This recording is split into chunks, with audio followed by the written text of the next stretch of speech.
Assalamualaikum warahmatullahi wabarakatuh. Perkenalkan, nama saya Dwi Elvia dengan NIM 64231223. Kali ini saya akan mempresentasikan mini skripsi saya, yaitu tugas mata kuliah riset SDM dengan judul Pengaruh Performance Coaching dan Mentoring terhadap pengembangan kompetensi karyawan pada PT Nomin. Di era digital, pengembangan kompetensi karyawan jadi kebutuhan utama. Coaching dan mentoring secara teori terbukti efektif, tapi di PT Nomin penerapannya masih belum maksimal karena program yang belum terstruktur dan evaluasi yang lemah. Akibatnya, muncul kesenjangan antara konsep dan praktik di lapangan. Kondisi ini menunjukkan pentingnya penelitian untuk melihat sejauh mana coaching dan mentoring benar-benar berpengaruh terhadap pengembangan kompetensi karyawan, khususnya pada startup jasa digital. Rumusan masalah ini menegaskan bahwa penerapan performance coaching dan mentoring di PT Nomin belum optimal dan pengaruhnya terhadap pengembangan kompetensi karyawan belum terbukti secara empiris.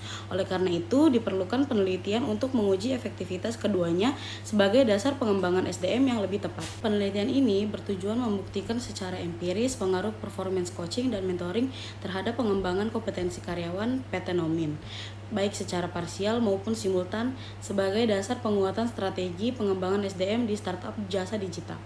Penelitian ini memberi kontribusi teoritis pada kajian MSDM terkait coaching dan mentoring, serta manfaat praktis bagi PT Nomin sebagai dasar perbaikan program pengembangan kompetensi.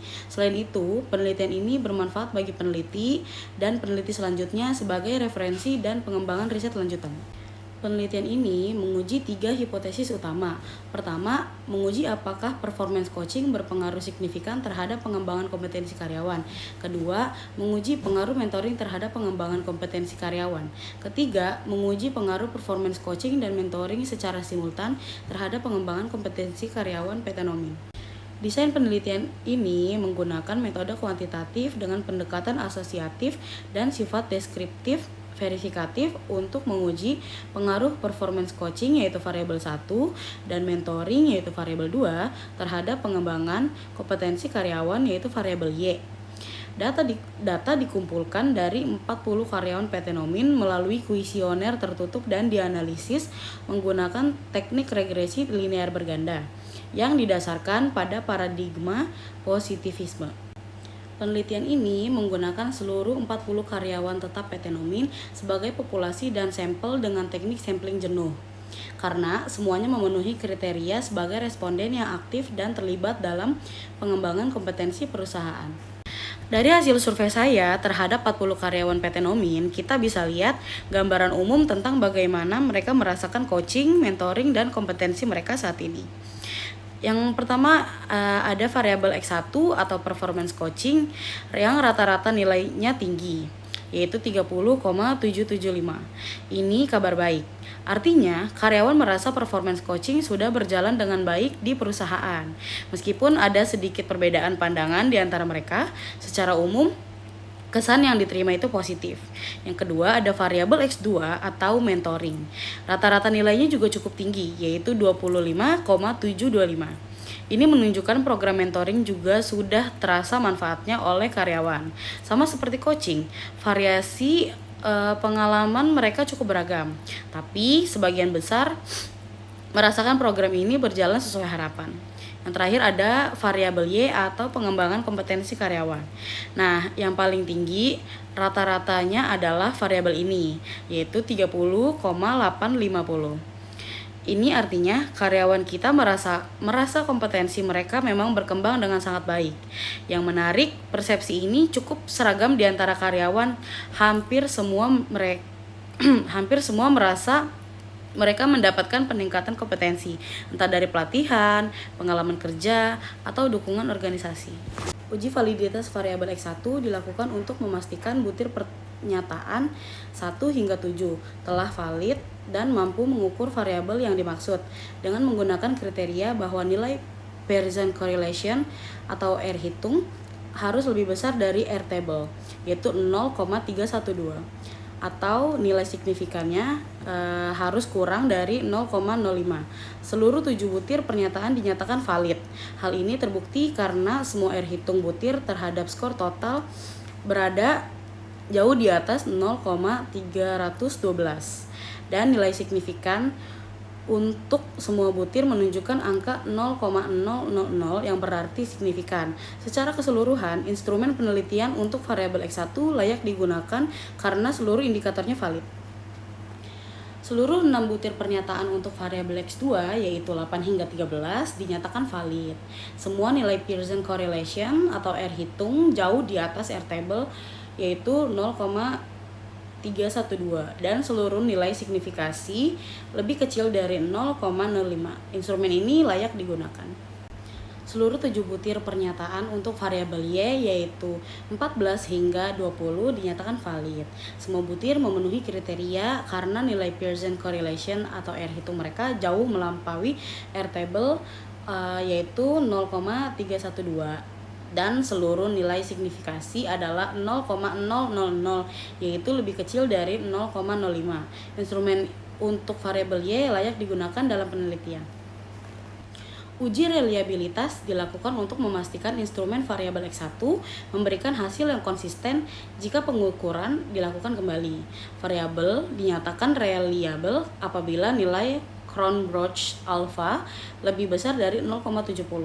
Berdasarkan tabel reliability statistik, diperoleh nilai Cronbroch alpha sebesar 0,788 dengan 8 item pertanyaan. Karena 0,788 lebih besar dari 0,70, maka dapat disimpulkan bahwa instrumen penelitian untuk variabel X1 adalah reliable. Artinya, seluruh item pertanyaan dalam kuesioner konsisten dan dapat dipercaya untuk mengukur variabel X1. Instrumen untuk variabel X2 yaitu 7 item dinyatakan reliable karena nilai Cronbroch alpha sebesar 0,799 yang lebih besar dari batas 0,70. Ini menunjukkan adanya konsistensi internal yang baik sehingga kuesioner X2 layak digunakan.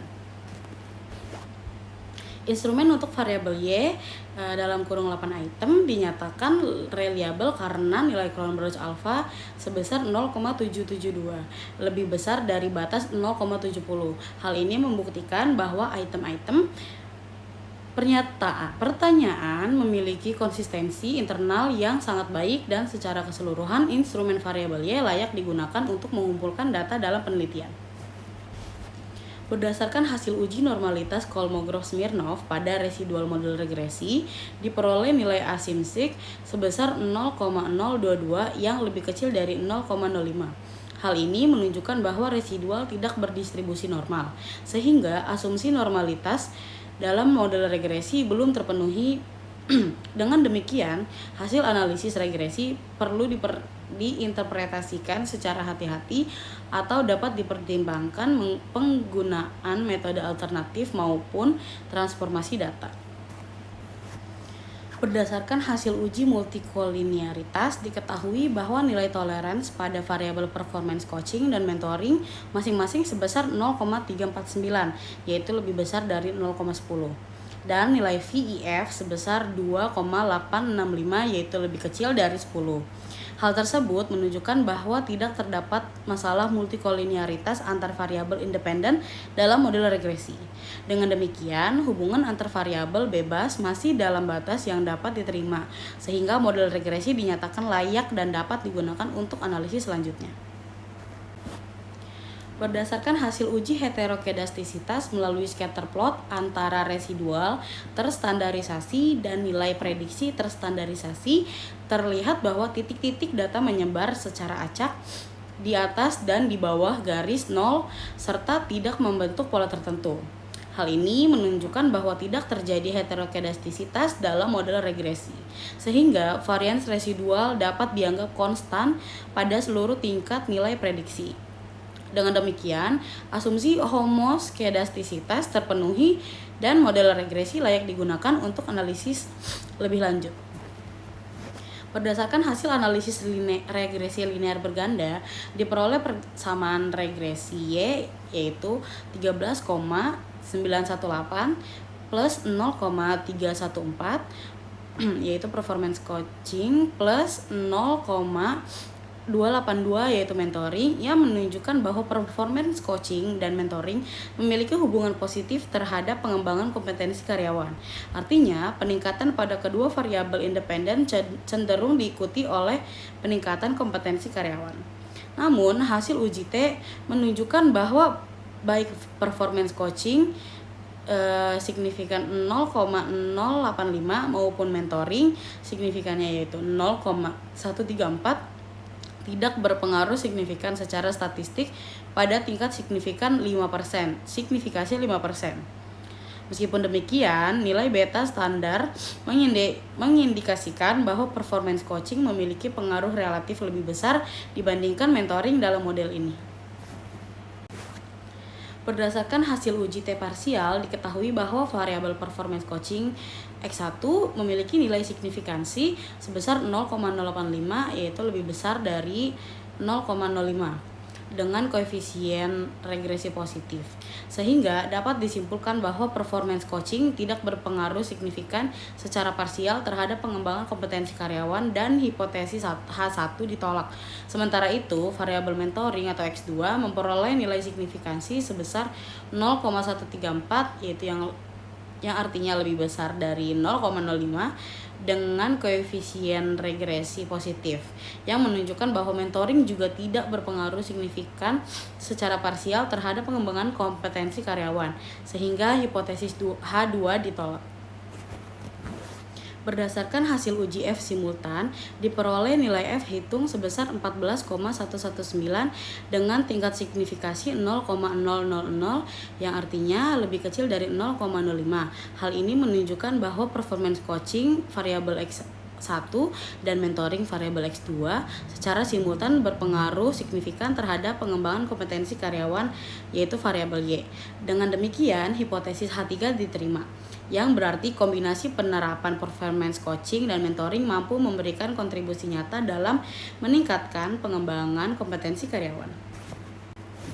Berdasarkan hasil uji koefisien determinasi, diperoleh nilai R² sebesar 0,433 yang menunjukkan bahwa 43,3% variasi pengembangan kompetensi karyawan dapat dijelaskan oleh performance coaching dan mentoring, sedangkan 56,7% sisanya dipengaruhi oleh faktor lain di luar model penelitian. Selain itu, nilai adjusted R² sebesar 0,402 menegaskan bahwa setelah disesuaikan dengan jumlah variabel dan sampel, model regresi ini tetap memiliki kemampuan penjelasan yang cukup baik dalam menjelaskan pengaruh kedua variabel independen terhadap pengembangan kompetensi karyawan.